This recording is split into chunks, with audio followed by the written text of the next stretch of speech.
Students, class 11th की maths में हम सेट जो टॉपिक है उसको यहाँ आज के लेक्चर में पढ़ेंगे।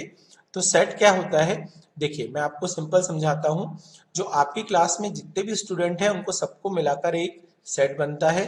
मतलब आपकी क्लास एक सेट है ऑफ नंबर ऑफ स्टूडेंट्स, या आप जितने ब्रदर सिस्टर हैं घर में, फॉर एग्जांपल 2 हैं आप, तो दोनों को मिला के एक सेट बनेगा।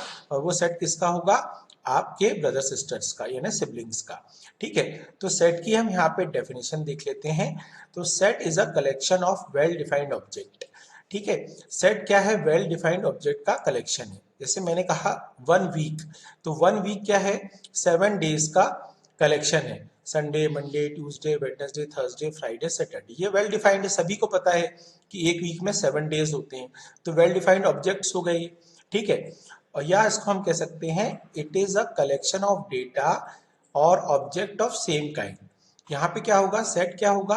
एक डेटा का कलेक्शन होगा या ऑब्जेक्ट का कलेक्शन होगा जो कि एक जैसे होंगे। जैसे मैंने कहा कि हमारा जो कंट्री है इंडिया, उसमें कितने स्टेट्स हैं, तो सारे स्टेट्स मिला के एक सेट बन रहा है यहाँ पर।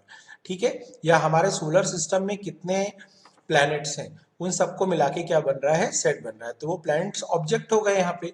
और डेटा की बात करें तो हमने कहा कि भाई नंबर लिखना है 1 से लेके 9 तक, तो 1 से लेके 9 तक का जो नंबर है वो डेटा बन गया, वो आपका एक सेट हो गया। ठीक है, तो सेट यानी क्या होगा? वेल डिफाइंड ऑब्जेक्ट का कलेक्शन, और जो कि एक जैसे होंगे, सेम काइंड के होंगे। तो इसको हम एक काम करते हैं, एग्जाम्पल की हेल्प से देखते हैं। पहला एग्जाम्पल है यहाँ पे वॉवल्स इन इंग्लिश। तो देखिए वॉवल्स हमको पता है, वॉवल्स कौन कौन से होते हैं? ए, ई, आई, ओ, यू। तो मैं क्या करूंगा, एक आपका कैपिटल अल्फाबेट ले लूंगा। तो ये सेट को शो कर रहा है, इक्वल टू लिखूंगा, फिर एक करली ब्रैकेट लगाऊंगा। इसके बाद क्या करूंगा, जो भी आपके वॉवल्स हैं, हमारे वॉवल्स कौन से हैं? ए, फिर कॉमा करके आई, कॉमा करके ई, कॉमा करके आई, कॉमा करके ओ, कॉमा करके यू, और करली ब्रैकेट क्लोज। तो ये मेरा पूरा एक सेट का रिप्रेजेंटेशन हो गया। ये मेरा एक सेट हो गया जो कि क्या रिप्रेजेंट कर रहा है? वॉवल्स को रिप्रेजेंट कर रहा है, इंग्लिश लैंग्वेज के, इंग्लिश के वॉवल्स को रिप्रेजेंट कर रहा है। इसके बाद हम एक बात करते हैं अल्फाबेट्स इन इंग्लिश। अगर हम अल्फाबेट की बात करें तो अल्फाबेट के लिए भी मैंने यहाँ क्या किया, एक सेट का नाम दे दिया, इसको बी दे दिया, और यहाँ पे करली ब्रैकेट स्टार्ट किया, A B C D E F G H I J K L M N O P Q R, ऐसा जेड तक के चलेगा ये। तो ये पूरा आपका क्या हो गया? एक सेट हो गया जो कि अल्फाबेट को रिप्रेजेंट कर रहा है। तो ये वेल डिफाइंड है, अल्फाबेट हमको पता है ये वेल डिफाइंड है। और ये सेम काइंड, सेम काइंड यानी क्या हुआ? देखिए पहला भी अल्फाबेट है, दूसरा भी अल्फाबेट है, तीसरा भी है, चौथा भी, पांचवा भी अल्फाबेट ही है। ठीक है, इसके बाद एक और हम देखते हैं, फर्स्ट 5 नेचुरल नंबर्स। एक आपको सेट बनाना है फर्स्ट 5 नेचुरल नंबर का। तो हमने यहाँ ए उस सेट का नाम दे दिया, इक्वल टू लिखा, फिर हमने करली ब्रैकेट लगाया, और फिर हमने लिखा 1 2 3 4 5, यानी जो फर्स्ट 5 जो है हमारे नेचुरल नंबर है, ये हो गए कंप्लीट, और यहाँ पे करली ब्रैकेट को क्लोज कर दिया। तो इस तरीके से क्या हुआ, मेरा यहाँ पे एक सेट बन गया जो कि क्या बता रहा है? First 5 natural numbers. तो ये वेल डिफाइंड है, मतलब ये सभी को पता है कि फर्स्ट 5 नेचुरल नंबर क्या होते हैं? 1 2 3 4 5, और सेम काइंड है, मतलब ये भी आपका नंबर है, ये भी नंबर है, ये भी नंबर है, ये भी नंबर है, और ये भी नंबर। तो ये हमारा सेट हो गया।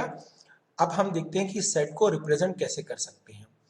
तो सेट को रिप्रेजेंट करने के लिए हमारे पास 2 फॉर्म होते हैं। एक फॉर्म होता है आपका रोस्टर फॉर्म, इसी को हम टेबुलर फॉर्म भी बोलते हैं। इसमें हम क्या करेंगे, एलिमेंट को 1 बाय 1 लिख देंगे, जैसा मैंने अभी आपको बताया। और दूसरा होता है सेट बिल्डर फॉर्म। इसमें हम क्या करेंगे, जो भी हमारे एलिमेंट है सेट के, उनकी प्रॉपर्टी को लिख देंगे। तो उस प्रॉपर्टी को लिख देंगे तो उससे हम समझ जाएंगे कि क्या है, ये आपका उन एलिमेंट का सेट है। तो एग्जाम्पल के लिए चलिए हम देखते हैं, यहाँ पे शुरू करते हैं। इक्विवेलेंट सेट की और प्रॉपर्टीज भी देख लेते हैं अपन। All equal sets are equivalent set, मतलब जो भी इक्वल सेट होंगे, जैसे यहाँ देखिए ए और बी है, ये इक्वल सेट है। इक्वल सेट मतलब अगर ए में जो एलिमेंट है 1 2 3, वही बी में भी एलिमेंट है 1 2 3, तो ऑब्वियसली बात है इक्विवेलेंट भी होंगे, क्योंकि यहाँ भी 3 एलिमेंट है और यहाँ भी 3 एलिमेंट है, यानी हर इक्वल सेट क्या होगा? आपका इक्विवेलेंट सेट होगा। बट इक्वल सेट्स में नॉट बी, बट यहाँ पे थोड़ा सा करेक्शन है, बट द इक्विवेलेंट सेट्स में नॉट बी इक्वल। मतलब आपका इक्विवेलेंट सेट आपका कोई जरूरी नहीं है कि इक्वल होगा। जैसे फॉर एग्जांपल 1 2 3 यहाँ लिखा मैंने, और इसको मैं कर देता हूँ 2 3 और 3, 2 3 और यहाँ पे कर देता हूँ 5। तो आपके ये क्या हो गए दोनों, यहाँ पे ये दोनों क्या हो गए, इक्विवेलेंट हो गए। मतलब यहाँ पे 3 एलिमेंट है आपके और यहाँ भी 3 एलिमेंट है आपके, लेकिन एलिमेंट यहाँ पे सेम नहीं है।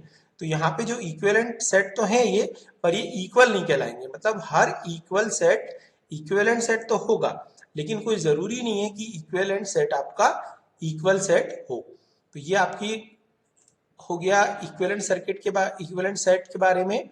नेक्स्ट देखते हैं सबसेट के बारे में। तो if every element of A is an element of B then A is the subset of B. मतलब देखिए यहाँ पे क्या हुआ, आपका दो सेट दिए मैंने, ए में है 1 2 3 और बी में है 1 2 3 4 5। ए के एलिमेंट है 1 2 3 और बी के है 1 2 3 4 5। तो जो ए में एलिमेंट है वो सारे के सारे बी में है।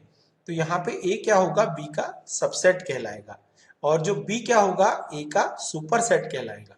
मतलब जितने भी एलिमेंट है ए के वो बी में सारे मिल रहे हैं हमको, तो ए क्या हो गया, इसका सबसेट हो गया, और बी क्या हो गया, इसका ए का सुपर सेट हो गया। इसको भी देख लेते हैं यहाँ पे थोड़ा और। X is the set of all students of your school.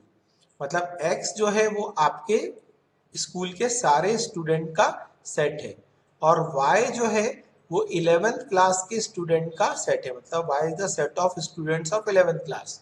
तो ऑब्वियसली क्या होगा, जो Y होगा वो क्या होगा, X का सबसेट होगा। मतलब ये स्कूल के जो जितने भी आपके स्कूल के स्टूडेंट है, ऑब्वियसली वो 11th क्लास के भी स्टूडेंट होंगे ही होंगे। तो जो Y है आपका वो X का क्या कहलाएगा, सबसेट कहलाएगा, और X क्या होगा, Y का सुपरसेट कहलाएगा। अब हम देखते हैं प्रॉपर सबसेट। तो देखिए प्रॉपर सबसेट क्या होता है, if A is a subset of B, A B का सबसेट है and A is not equal to B. मतलब ए बी का सबसेट होना चाहिए और ए बी के इक्वल नहीं होना चाहिए। इस केस में जो ए होगा वो क्या होगा, बी का प्रॉपर सबसेट होगा। A is called proper subset of B, और हम इसको लिख सकते हैं A is the subset of B. तो यहाँ पे एग्जाम्पल के साथ देखते हैं हम। यहाँ पे बी हमारा एक सेट है 1 2 3 जिसके एलिमेंट है। तो ए1 हमारा एक सेट हुआ, ये नल सेट या वाइड सेट हुआ। तो हर एक आपका सेट का सबसेट, नल सेट हर एक सेट का सबसेट होता है। तो 1 2 3 जो बी आपका सेट है उसका सबसेट A1 होगा ही होगा। फिर A2 भी है, ये बी का सबसेट है क्योंकि यहाँ 1 एलिमेंट है। A3 है, ये भी बी का सबसेट है क्योंकि अकेला 2 एलिमेंट है। A4 जो है यहाँ पे 3 है, देखिए यहाँ भी 3 है, तो A4 जो होगा बी का सबसेट होगा। ऐसे यहाँ A5 है, इसमें 1 और 2 है, तो यहाँ 1 और 2, तो A5 भी सबसेट होगा, A6 भी सबसेट होगा और A7 भी सबसेट होगा।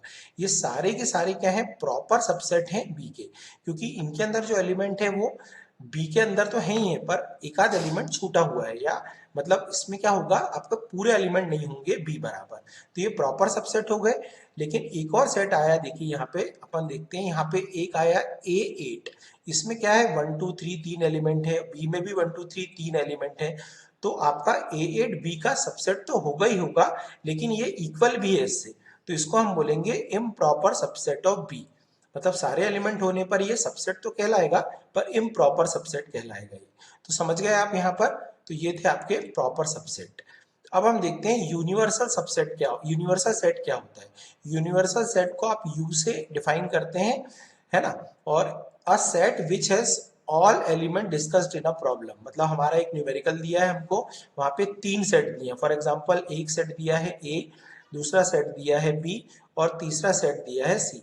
तो इन तीनों सेट के एलिमेंट को कंबाइंड लिख देंगे विदाउट रिपीटेशन, रिपीट नहीं करना है हमको। तो यहाँ पे देखिए 1 2 3 था, तो मैंने यहाँ 1 2 3 लिख दिया, 1 2 3, फिर 1 2 3 ऑलरेडी लिखा था, 4 यहाँ पे था तो मैंने यहाँ पे 4 ऐड कर दिया, फिर 7 और 8, यहाँ पे 7 और 8 ऐड कर दिया। तो आपका क्या हुआ, ये यहाँ पे ए बी सी तीनों का यूनिवर्सल सेट, सॉरी यहाँ पे ए बी सी 3 सेट हैं, तीनों का यूनिवर्सल सेट हो जाएगा U, जिसमें A के एलिमेंट, B के एलिमेंट और C के एलिमेंट, तीनों के एलिमेंट आ जाएंगे। तो आपका यूनिवर्सल सेट कहलाएगा ये ABC का। ठीक है, तो यूनिवर्सल सेट में आपका जो भी सेट होते हैं उनके सारे एलिमेंट आ जाते हैं गिवन सेट्स के। ठीक है, ये यूनिवर्सल सेट हो गया। अब देखते हैं इसके आगे एक और। अब देखिए यहाँ पे पावर सेट। पावर सेट में क्या होता है? For example power set, the set formed by all subsets of a given set A is called power set of A. It is denoted by PA. मतलब देखिए हमारा एक सेट है, example के साथ देखते हैं। एक सेट है A जिसके दो एलिमेंट है। अब हम क्या करेंगे, इसके सारे सबसेट निकाल लेंगे। तो A के सबसेट में क्या होगा, एक सबसेट तो नल सेट होता ही होता है हर एक सेट का। फिर इसका एक सबसेट जो होगा वो हो जाएगा 1, दूसरा सबसेट हो जाएगा 2, और तीसरा सबसेट ये खुद पूरा की पूरा 1 2। तो आपके इतने सारे सबसेट हो गए किसके, ए के। और ये सारे सबसेट को आपको एलिमेंट बना देना है। तो वो जो बनेगा सेट वो कहलाएगा आपका पावर सेट। क्या कहलाएगा वो, पावर सेट कहलाएगा। तो यहाँ पावर सेट मुझे ए का बनाना है, तो मैंने क्या किया, ये सारे सबसेट को कर दिया, मतलब 5 भी लिख दिया, 1 भी लिख दिया, 2 भी लिख दिया, 1 2, मतलब इस ए के जितने भी सबसेट थे सबको मिलाकर एक सेट बना दिया मैंने। तो ये ए का पावर सेट हो जाएगा। तो इस तरीके से ये पावर सेट हुआ। अब इसमें कोई डाउट हो तो आप मुझे कमेंट बॉक्स में पूछिए। प्लीज मेरे चैनल को सब्सक्राइब करिए और नेक्स्ट वीडियो से हम इसको सिलेबस को आगे बढ़ाएंगे। Thank you.